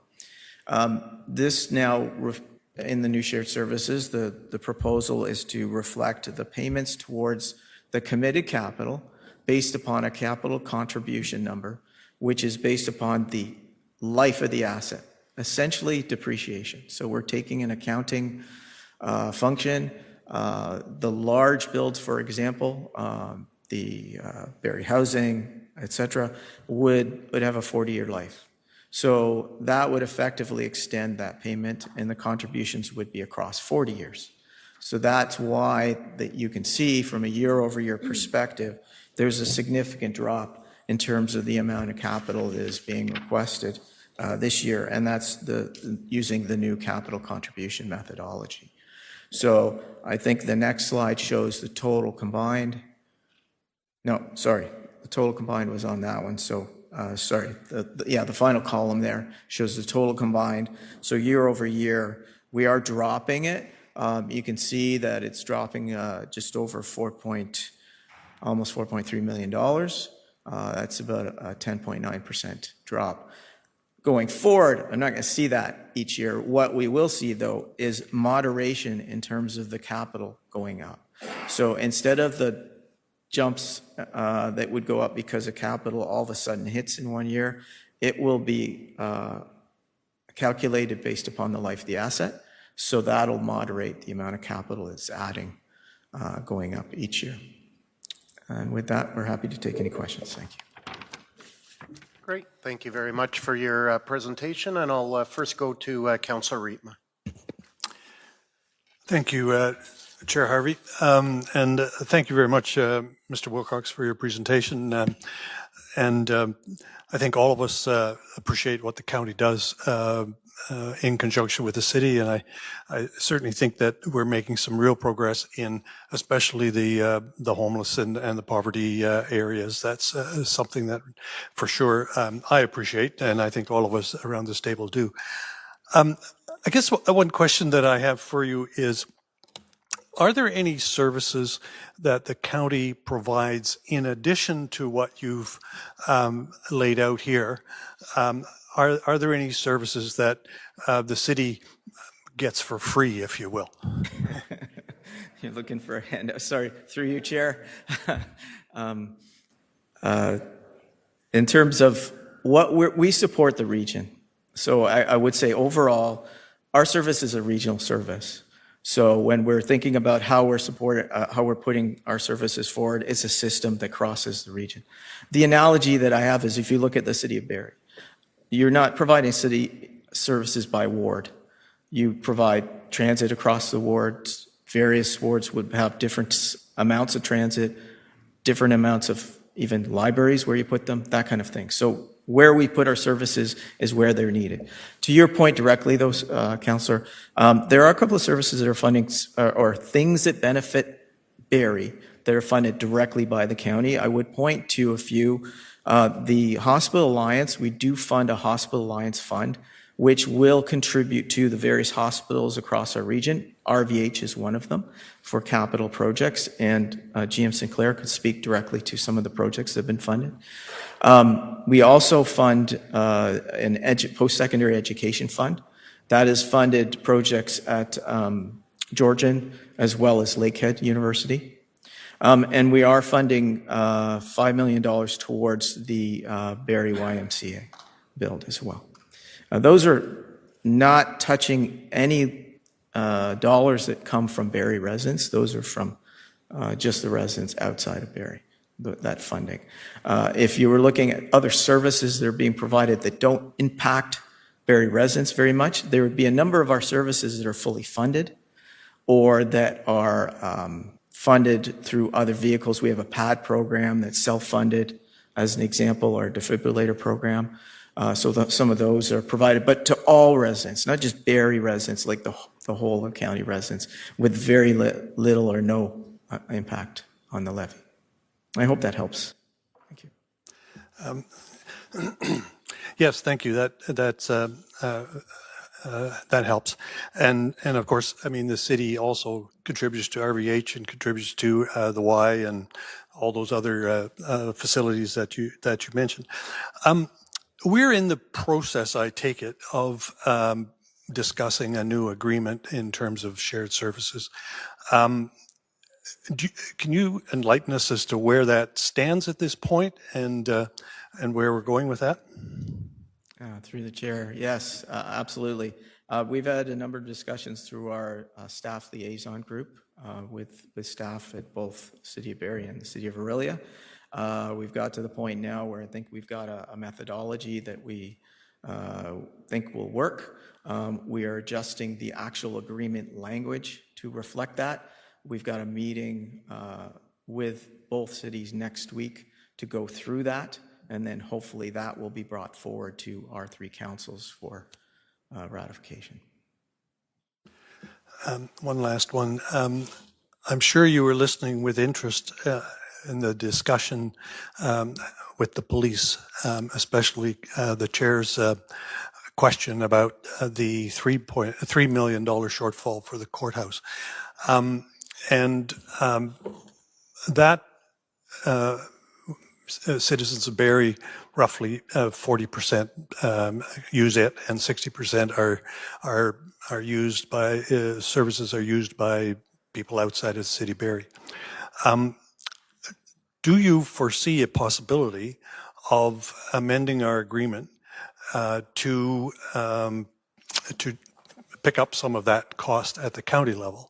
And the reason I'm asking that is it seems that something like 60% of that cost, that shortfall of $3 million, is attributable to people who don't live in the city but probably live out in the county. And I'm just suggesting something like that to you. The County of Grey and the separated city of Owen Sound, very similar kind of arrangement, where the courthouse is in the city. They have exactly that kind of arrangement. So would you be open to that? Through the chair, I can't commit council to that, but I can commit to bringing that kind of discussion back. I don't know, Warden, if you want to speak to that. We're always open to having those kind of discussions and see. Now, again, I'd want to know the percentage coming from Simcoe County and how many are coming from Toronto or other region as well. But certainly, we're always open to any type of discussions where we can explore partnerships and pay into it. So, thank you. That's it. Obviously, we need more information. Sure, but I'm very much appreciate that answer. Thank you. Great, thank you. And I'll now go to Mayor Nuttall. Yeah, thank you. I'm first of all, I'm going to start with a surprise and say I really, really, really do like the change on the capital side, and I think a thank you is due. It's something our city staff, I think, were contemplating for a while. It's something that I know I brought up, I think, the last two budgets, and it is going to level out, just as you say, the capital requirements coming from the city. So I want to say, Trevor, to you and your team, and to the warden and his team, thank you for bringing that forth as part of the proposal for a new agreement. Thank you very much. Through the chair, one other thing I forgot to mention that I think you'll like. We have looked at children's services. That was one of the areas when we did the value for money audit. And we're proposing changing the way that's allocated now to a weighted taxable assessment, which I think would align better with how the service is managed anyway, and the way it's been changing over the last short while as well. So that will help. Awesome. Thank you. A few just on the services. There are I guess the things that you fund that are not part of our agreement. I think it's important to just level set. The city also funds those things. We put, I believe it was $52.5 million into the RVH initially, and are contemplating a rather large contribution again. What are we at on Lakehead, Mr. CAO? Do you know what we're at in terms of costs?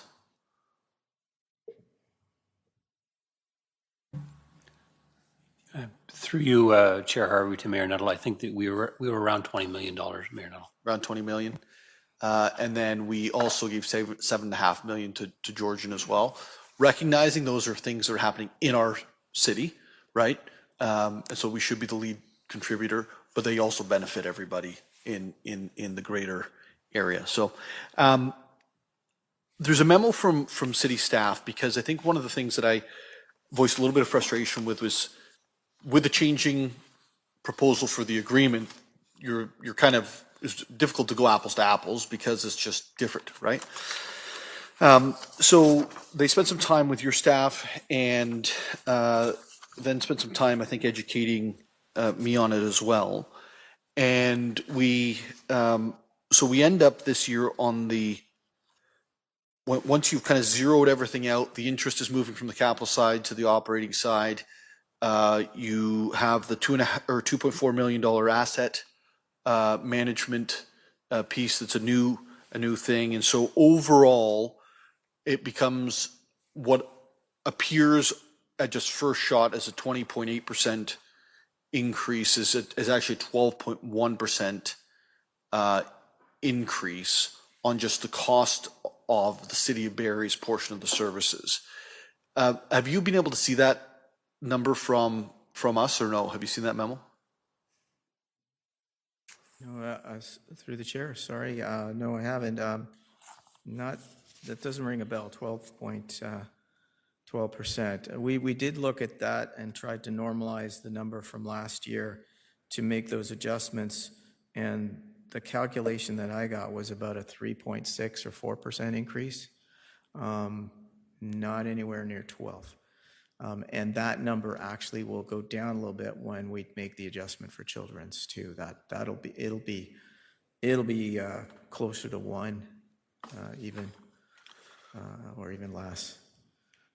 Okay, the total, here's where I think that this is coming from. So the total last year in 25 was $39 million, just over $39 million. And then we have the total in 2026 at literally $44 million and $10. And so the change is $4,757,000 for a 12% increase. That, I think, has the, unless I'm misreading, and Mr. Schmidt maybe, yeah. Yeah. Through you, Chair Harvey, to Mayor Nuttall, and to members of council. So the memo that staff put forward for this afternoon was to try to provide a comparison between 2025 versus 2026. I believe in the presentation that was provided by the county this afternoon, showed you what was the 2026 request under the new municipal service agreement. What staff have tried to provide for you in the memo was basically an apples to apples comparison, if you will, whereby looking at 2025 versus 2026 under the current municipal shared service agreement, to Mayor Nuttall's point, we've arrived at a 12.1%. So under the current agreement, essentially it looks like about a 12.1%, subject to further discussion with the county. Under the proposed or the new agreement, we again did some reconciliation to determine what the starting point was for 2025 versus what was presented here tonight from the county for 2026, which arrived at a $1.5 million increase or a 4.4% increase. So again, trying to compare under the current agreement versus the new agreement, which is what was provided for in the memo. So those numbers, I think, all align. And where I guess, because we don't have the motion on the floor, right, for the service partner budget. So I won't comment at this point. I'll wait till afterwards. The question I would have is the new portion of that, whether you're using the old system or the new proposed system, what wasn't previously there, because the interest, I think, of 1.9 or 2 million got moved across, is the 2.267 asset management contribution. That's fair to say that's a new thing or an increased thing? Through the chair, that is just moving from capital to operating. So we included that in our ask related to standard operating. That's why in the chart that I showed, we're funding the asset management capital from that. So that is not going to be in the charge for the capital. Okay, so that was already happening previously? Previously, it was all combined in the capital. But I guess, like, forget where it was for a second, if that's okay. It was previously 2.2 or ish, and now it's just being shown under operating, but there's no change really in that Through number? the chair, there's no significant growth. There's a little bit of change because the estimate plan goes up and down a bit. We've updated costs, but other than that, no, there's not a significant change. Okay. Yeah, I'll hold my comments for the actual time when we discuss it. Great, thank you. And just before I go to members of non-committee, I've got two questions that I'm sure are probably somewhere within these budget lines, but obviously at a high level, it's not jumping out at me. So the first is in relation to paramedic services. I know I've had a few discussions over the past few years about a possible expansion into Southwest Barrie. I was just wondering if there's any update from a capital plan perspective when we could anticipate any expansion southwest, or to be quite honest with you, southeast, because I know it's another growing area also. Thank you for the question through you, Mr. Chair. We are planning to build a new post in the southwest region of City of Barrie in 2026. We're also planning to procure an additional property in the central region of the City of Barrie for future post development. And we are looking at the development of the final post in the City of Barrie in the southeast in 2028. That is great news. And my other question is in regards to the $10 daycare funding. And again, what sparks this question is being reached out by a provider that wanted to open a rather large daycare in my ward. However, during 2025, there wasn't any additional funding available. So do you anticipate in 2026 that additional funding is going to be available for additional spots, and obviously specifically for the City of Barrie? And if you want to talk about globally for the county, that would be great too. Through you, Chair Harvey. So for 2026, that number is being allocated as we speak in 25. The final year of the 6 years of the Seawell program to get us down to $10 a day. So the City of Barrie is receiving spaces in the 2026 allocations. I can't speak specifically to the agency that wasn't successful in 25, whether they'll be successful in 26.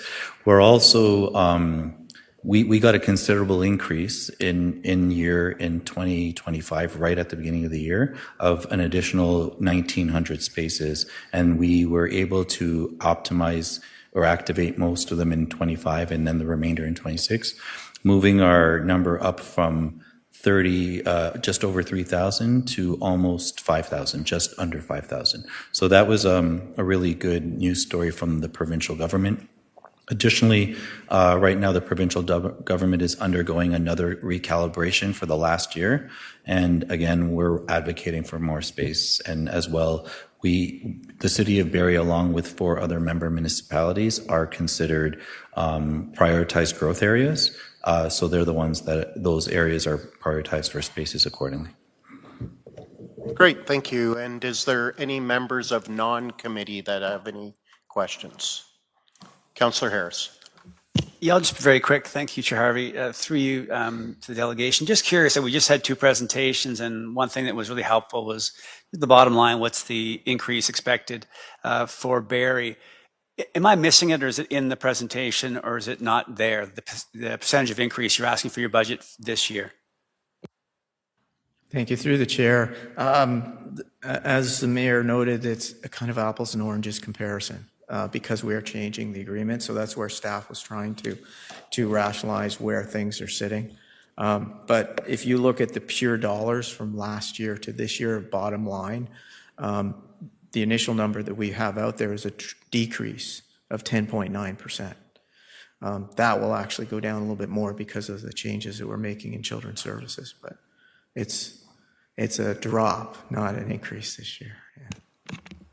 Okay, thank you. Yeah, because that's curious, because that would have been a really interesting thing to have in the presentation. If it was a drop, that would be pretty exciting for everybody to hear that the county has reduced the amount the city is paying. Anyway, I know there's other questions about this, and with it not being there, it feels like a big miss or a big change. And I understand there's changes in how you're showing, the costs and the services that we receive from the county. But that seemed to really be that. What's the bottom line? What's the impact then on the Barrie tax rate? It kind of feels like it's unknown. So thank you. Great, thank you. And I'll go to Councillor Negussi. Thank you, Chair Harvey. Thank you for the presentation. I just have one question for clarification. On slide 8, under the housing and homelessness funding priorities, why is the City of Barrie receiving $0 in provider loan funding in 2026 despite ongoing affordable housing projects? And how are funding priorities demanding among Barrie, Orillia, and the county? Through you, Chair Harvey. Thank you for the question, Councillor Negussi. So this program is a loan-based program for each nonprofit housing provider already in existence. It's not a net new development program. And what happens is as the nonprofit organizations end their federal operating agreements, legacy 30-year mortgages with us, we enter into a loan-based program to extend the affordability. And it's really a timing thing. Each year, a certain amount will expire, and then we engage into a new agreement. So this year, there are no expiring agreements in the City of Barrie. Last year, there was a significant amount in the City of Barrie, so this is probably why this year there isn't that many. And we anticipate in 27 and 28, the remainder of the ones in Barrie will begin to expire. Okay, thank you. Great, thank you. And any other members of non-committee? Councillor Nixon. Thank you, and through you, Chair Harvey, and I'll direct it to Mina. First of all, the services provided to the city from the county for things such as the community services and now housing and homelessness. We've changed that. I'm not going to ask you how much that affected the budget, all these name changes, but nevertheless, I don't think anyone would have imagined 10 years ago that, this city, this province, this country, this planet would be affected so much by the issues that we are seeing. And I feel that we are seeing many successes, and I congratulate you and your team for doing what you have done. I mean, I see it specifically in Ward 2. But I have two questions for you. The first one being, and I think, what is it? Is this your third year in? Third next month. Third next month. Well, congratulations. I remember. Yeah, the first question is going to be, what do you feel if there's a single thing that you find most encouraging in your job now, just looking around? I don't want to put you on the spot, but is there anything in particular that you find encouraging about the situation? Through you, Chair Harvey, thanks for the question, Councillor Nixon.